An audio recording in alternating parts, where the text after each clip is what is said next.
Bon matin tout le monde, bienvenue dans On Jase de chasse, de pêche, de plein air avec moi-même Yann Monette. Écoutez, j'espère que vous allez bien.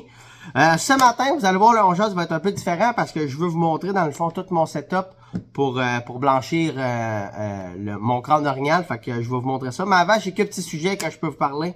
Avant, j'ai deux personnes qu'il faut que... Un, c'est un anniversaire, puis l'autre, c'est une récolte. Pour commencer, je vais souhaiter bonne fête à Antoine Mainville de Grande-Vallée. Dans le fond, je te souhaite une très bonne fête, une très belle journée, Antoine. Puis aussi, j'ai William Blais qui a récolté, dans le fond, son deuxième boc chevreuil. Félicitations, William. J'ai vu ton premier vidéo de quand tu étais avec ton père. Puis la réaction de ton père, là, pour vrai, je la trouve parfaite. De la manière qu'il dit ça quand ton chevreuil il veut pas tomber, puis finalement, pouf, il tombe. Fait que j'ai trouvé ça vraiment, vraiment cool. Fait que, vraiment, félicitations, Will. Écoutez, dans le fond, dans l'ongeur, j'ai un paquet de sujets qui ont pas rapport ensemble, fait que je vais vraiment voler d'un à l'autre. Pour commencer, j'ai Frédéric qui me demandait, Yann, les sous-couches, comment tu fais, mettons, parce qu'on le sait que les matins d'automne, c'est tout le temps comme ça. Le matin, il fait fret, puis dans l'après-midi, ben il fait chaud. Mais écoute, Fred, il me dit dans le fond qu'il y a un ensemble rafale de hypnose. Dans le fond, le rafale, c'est celui qui est épais. Tu vas voir, dans le fond, dans la gamme hypnose, ils ont plusieurs gammes, justement. Ils ont la gamme de quand il fait chaud, puis ils ont la gamme aussi de quand il fait froid. Fait que tu vas pouvoir jouer là-dedans. Puis moi, ce que je pourrais dire de faire, c'est que, tu sais, on les connaît, nos températures. Fait que ce que je fais le matin, c'est au lieu de mettre, mettons, ma grosse mouche, moi, je travaille avec hypnose puis du mérino. Mais ce que je vais faire, au lieu de mettre, mettons, la grosse affaire, c'est que je vais venir mettre, mettons, une petite sous-couche. Fait que dans le fond, si je me trompe pas, c'est le dry rafale, je pense, de hypnose. Ou ben, c'est ça. Fait que dans le fond, c'est le dry rafale. Je vais venir mettre le petit. Ce que je vais venir faire, c'est que je vais venir mettre un gros manteau. Fait que le matin, tu marches, t'es juste correct pour marcher. Puis quand le soleil se lève, ben, tu fais juste enlever ton manteau. Tu viens juste te mettre un petit manteau de rien. Puis là, comme ça, ben, t'es correct pour chasser. Parce qu'au début, c'est ça que je faisais. Je mettais la grosse affaire, la grosse pour être sûr de pas avoir froid. J'avais pas prête, mais quand le soleil se levait, là, je commençais à avoir des grosses straps, des affaires comme ça. Fait que c'est vraiment de jouer avec tes sous-couches. Quand on sait qu'il va faire froid tout le long de la journée, mais on va mettre justement les grosses sous-couches. Mais la beauté des sous-couches, c'est ça, c'est de commencer vraiment petit, gros, puis là, tu commences à monter comme ça. Quand t'as chaud, t'enlèves une pleure. T'enlèves une pleure, t'enlèves une pleure, t'enlèves une pleure, t'enlèves une pleure. Tu veux, des fois, là, quand je suis au chevreuil, là, mettons, je peux mettre, j'ai mon hypnose, j'ai une couche de mérino, j'ai je pourrais vous éviter tous les détails, on pourrait en reparler. J'ai un autre petit manteau, j'ai une petite doudoune par-dessus, puis là, je viens mettre ensuite de ça mon gros manteau. Fait que j'ai 5 couches, fait que ça fait ça, puis quand que je me rends là, c'est parce qu'il fait vraiment chaud. Fait que c'est comme ça que les sous-couches marchent, parce que si tu mets juste une grosse sous-couche, ben tu vas avoir justement ce problème-là, c'est que tu vas avoir trop chaud. Fait que dans le fond, pour les sous-couches, c'est ça. J'ai aussi une question de Gino Lebrun. Il me disait, Yann, il dit, écoute, il dit, je regarde, il a pour m'acheter une paire de jumelles. Il dit, ça me dérange pas de payer le gros prix, mais en même temps, je veux me raisonner. Ben dans le fond, dans la gamme que je vais te parler, je vais te parler des Steiner Predator. Je vais te parler de celle-là. Dans le fond, ça c'est attendez, la LRF Predator. Il y a aussi le modèle Predator comme ça. Dans le fond, lui, ce modèle-là, c'est celui avec le rangefinder intégré. Il se détaille à environ 2000 à 2100 $, dépendant du magasin où est-ce que tu le trouves.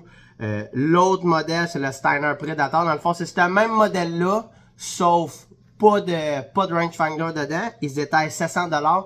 Puis pour vrai, pour en avoir testé pas mal tout au long de ma jeune carrière de chasseur, parce que j'ai eu la chance d'en tester beaucoup.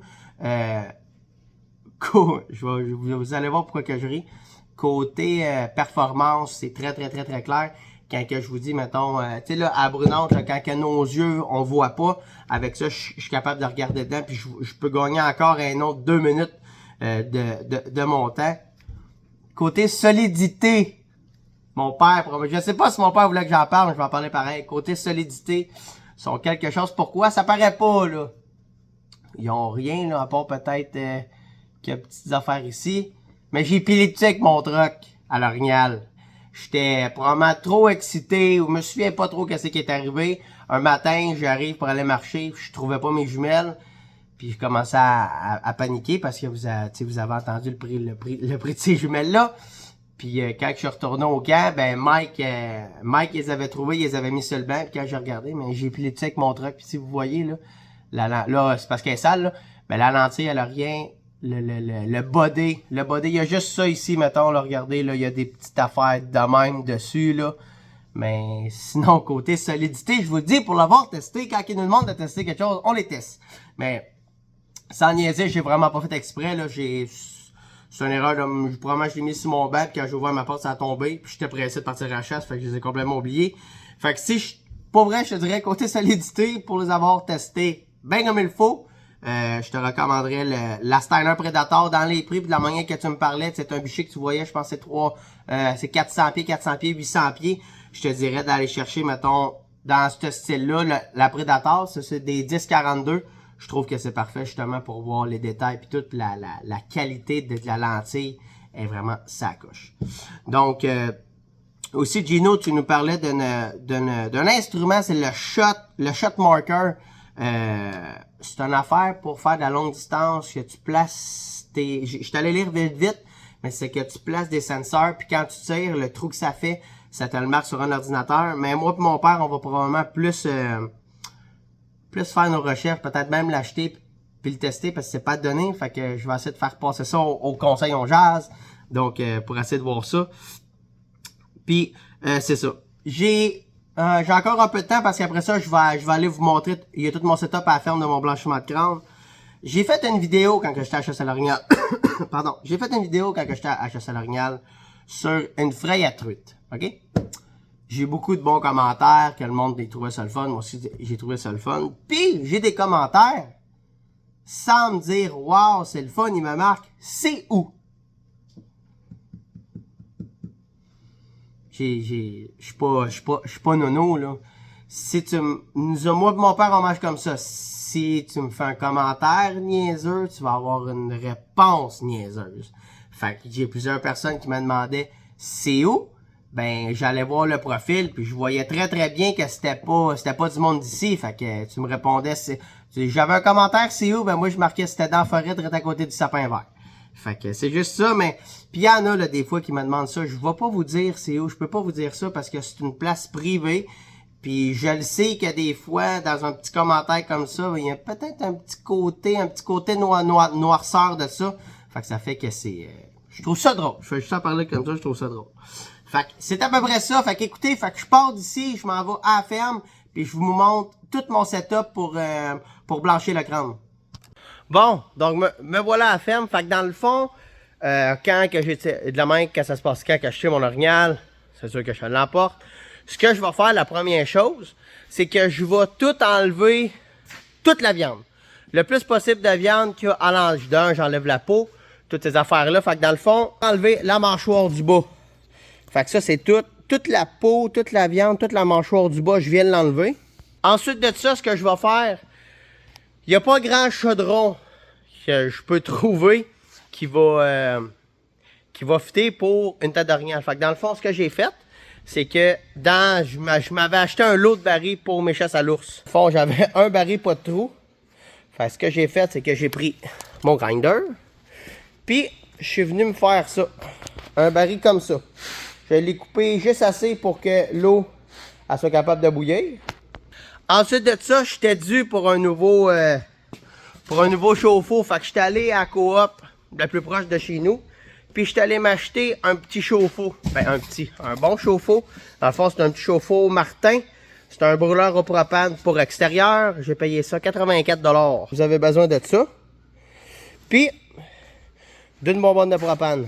Fait que, ensuite de ça, ce qu'il vous reste à faire, ben c'est aussi simple que de prendre le rack, de le mettre dedans. Puis là, tout dépendant, moi, vu que le rack, je veux pas être fendant, là, mais le rack, vu qu'il était trop gros, trop large, il a fallu que je le trempe le nez. Puis ensuite de ça, il y a la tête parce que le rack, il rentrait pas dans le top. Fait que ce que je fais, c'est que le plus possible d'eau. Puis jusqu'à temps qu'elle soit, je vais dire ça, à ébullition, ben là, je vais prendre le rack, là, je vais le mettre dedans. Ça varie.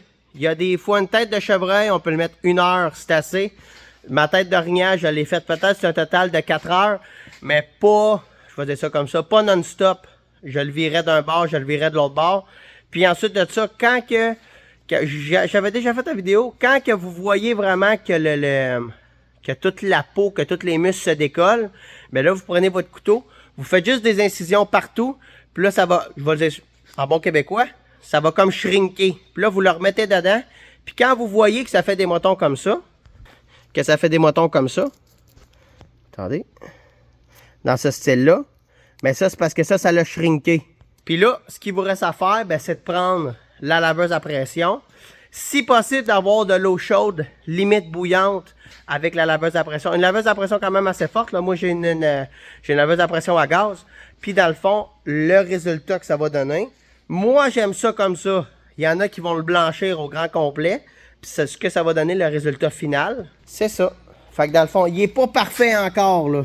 Il me reste encore quelques petits bouts de viande encore à enlever. Puis, ce qu'il faut faire attention, c'est que moi, regardez, la dent là, était limite. Parce que probablement que je l'ai trop fait bouillir longtemps. Fait qu'il faut faire attention, il faut juste le tremper. Puis le best, c'est de faire ça le soir, tout le temps avoir un œil dessus. Puis je vous le dis, là, ça donne quand même une bonne job. Puis une place aussi que c'est important. Attendez, j'essaie de pas l'échapper. Avec la laveuse à pression, de tout enlever. Fait que dans le fond, moi je suis venu rentrer le gun là-dedans. Puis regardez, là il me reste encore quelques petits bouts de viande à enlever. Mais ça a fait quand même une popée job. Donc, j'espère que vous avez apprécié le On Jase de cette semaine.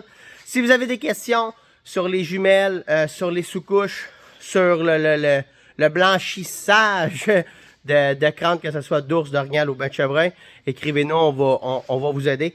Pour le faire plus blanc, je sais qu'il y a un paquet de manières avec peroxyde. Moi, je ne l'ai jamais fait comme ça parce que moi, j'aime ça comme ça, de cette couleur-là. Donc, si vous avez des questions, steph.onjase@fermonette.com. On est partout, Facebook, Instagram, YouTube. Donc, sur ce, n'oubliez pas de liker, partager et surtout commenter. Et on se voit dans un autre On Jase tout le monde. Merci beaucoup. Bye bye.